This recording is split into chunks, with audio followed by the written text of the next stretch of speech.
past few years, more and more states have passed legislation banning or restricting gender-affirming care. And I know we hear that term a lot, gender-affirming care, and a lot of us may not be fully clear on what that means. So our social scientists have put a little summary together for us, and it is care that encompasses a range of social, psychological, behavioral, and medical interventions designed to support and affirm an individual's gender identity. Brian, as you are here and you actually know what you're talking about, can you weigh in on these bills that we've seen crop up all too often these days? Yeah, there's been a huge wave, massive increase over the last few years in anti-trans legislation. What we're seeing is from mostly Republican state legislatures. So that means the state government from about 17 states around the country, introducing a huge number of bills that restrict access to healthcare, that either prohibit federal funding or actually criminalize doctors who would provide this kind of care to families who are seeking it. And so I think the important thing to remember is that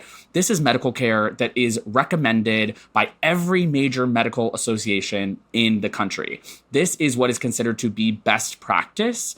And there are families out there who are just trying to do right by their kids, who are following guidelines from medical professionals, and then are being told by their state government that they're not allowed to access that care, or in some cases, laws that go so far as to say, if you do access that care, you could even lose custody of your child. Less than 40 of these bills were introduced in 2018, and more than 400 have been introduced in 2023. Jesus! The last legitimate survey that I saw put that at under 30% of Americans report personally knowing someone who is trans. And so what that means is that people are more susceptible to misinformation about them because they don't have an example in their life to disprove that, right? To be the counterfactual. That means that elected officials can take advantage of that situation, whip up a lot of fear and anger around the issue, and then use that to propel their own careers and to gain more political power.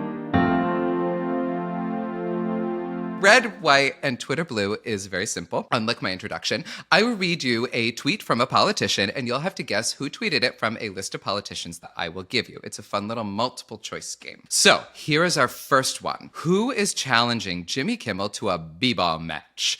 The tweet is, at Jimmy Kimmel. All right, big guy, you talk a good game. You besmirched my support for the at Houston Rockets. Eyebrow up face. So let's settle this man-to-man, one-on-one, hoops, or ring ball if you prefer. The loser gives $5,000 to the non-political charity of the winner's choice. So who is challenging Jimmy Kimmel to a basketball match? Is it... Who tweeted this? Who tweeted this? Is it Speaker of the House Kevin McCarthy, Secretary of Transportation Pete Buttigieg, or Republican Senator Ted Cruz? I don't want to say Pete Buttigieg because Jimmy Kimmel seems like they seem like they'd be on the same side, but also is this Pete Buttigieg's like idea of playful ribbing? If so, he's an alien from another planet because no human writes or speaks like this. Well, Pete is not challenging anybody to basketball. Let's get real. He's like 5'6" or something. Fair. Yeah, that's okay. Pete's out. Ted Cruz is Ted Cruz is from Texas. He's not from Florida.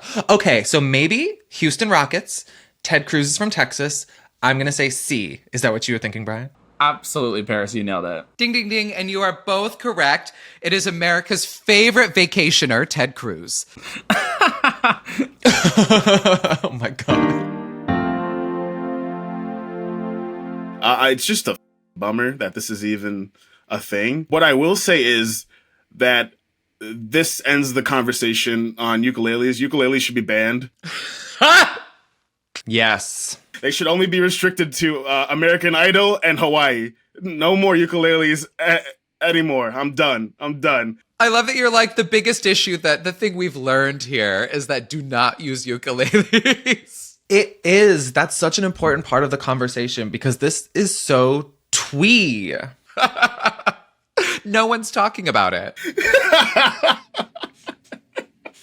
I have a theory that Miranda Sings can only exist when twee is happening in the culture, when twee is having its moment. I Googled what twee means, and it means excessively or effectively quaint, pretty, or sentimental. That doesn't come to mind when I think of her Miranda Sings character. She just wore like crazy lipstick and was like, I'm awkward. So what do you mean by this exactly? The poster girl for twee is Zoe Deschanel. Oh. Chunky bangs, quirky, maybe like little flats, ukulele for sure. She's like, I'm different. I'm not like other girls. Is Amelia Bedelia twee? Is she like the original twee person? I don't know who that is, but probably.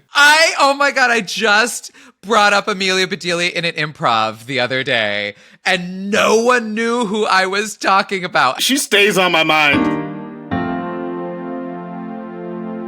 People are throwing things at their favorite performers. This has happened to country star Kelsey Ballerini, pop stars BB Rexa and Ava Max, heartthrob Harry Styles, and even icon, capital letters icon, Pink. I mean, literally, no one is safe. People are getting phones thrown at them. They're getting candy chucked at their face, bracelets. In Pink's case, someone gave her their mother's ashes, as well as a wheel of brie. I think there's a really, like, weird, kind of sick, like, onlineness to, like, all of this. Like, everything is a bit, you know, then that's like translated to real life at these events. I'm still thinking through it, but it just feels like Twitter has come to life in a weird way in the real world, and I don't like it at all. It makes me feel icky. Here's my thing. First, it was BB. That was a huge story for like 2 days on Twitter. It was all over Twitter. And then it was this Ms. Kelsey Ballerini, who significantly less famous, I think we can say, than BB Rexa. My theory, BB Rexa was sick of everyone talking about her getting hit in the face. So she went to a Kelsey Ballerini concert and said, I'm changing the narrative.